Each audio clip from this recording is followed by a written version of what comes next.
sanadkan ardayda imtixaanka shahaadiga ee dugsiga sare ay ugu talagalay inay galaan waxay ahaayeen 853 arday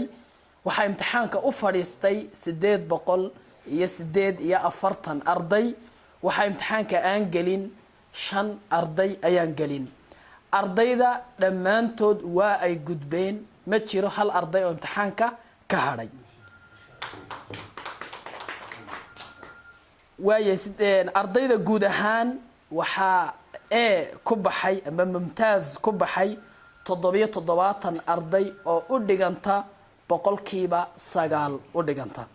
waxa B ku baxay ama jayyid jiddan ku baxay 225 arday oo u dhiganta boqolkiiba 26 waxa C ku gudbay amba jayyid ku baxay arday 285 arday dhan oo u dhiganta boqolkiiba 34 waxa D amba maqbuul ku baxay 261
رب العالمين وصلى الله وسلم وبارك على نبينا محمد وعلى آله وصحبه أجمعين أما بعد السلام عليكم ورحمة الله وبركاته مرك هراء إلهي بمهد سبحانه وتعالى وحان أمهد علينا يا رنتي مرتشرف تكالدوان دومياه هيدا قاسمها إن وحبراشة توسكا إن حفيظك امتحاناتك هيدا guddoomiyooda iyo maamulayaasha iyo marti sharafta kale aad iyo aad baan idinku mahad celinayaa runtii waxa kalan xusid mudan hay'adan ama xafiiskan imtixaanaadka hay'adda alqarn al-afriqi muddo dheer ayay juhdigan ku soo jireen dadaalkooduna waa fiican yahay aad iyo aad baanan ugu mahad celinaynaa runtii hawshan adag ee ay soo qabteen ee u baahan dadaalka faraha badan leh hadda si taariikh ahaan u eegto waxa ay qabanayaan dee waa wixii ay dawladuhu qaban jireen waa awood badan iyo fan iyo dhaqaale iyo waxbay u baahan tahay haddana intaa dhabarka u dhigaan runtii dadaalkoodu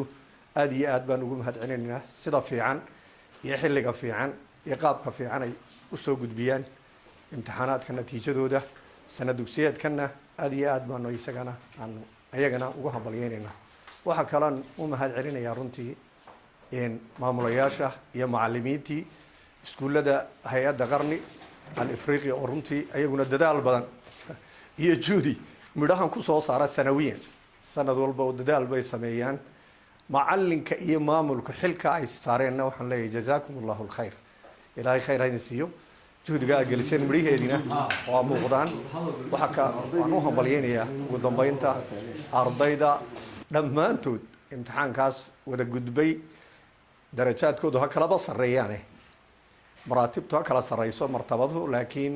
dhammaantood guusha ay gaadheen waan u hambalyeynayaa waxaan leeyahay halkaa ka sii wada natiijo fiican baa keenteen wabaaraka allahu fiikum wajazaakum allahu alkhayr wasalaamu allahi calaykum waraxmat ullahi wabarakaatu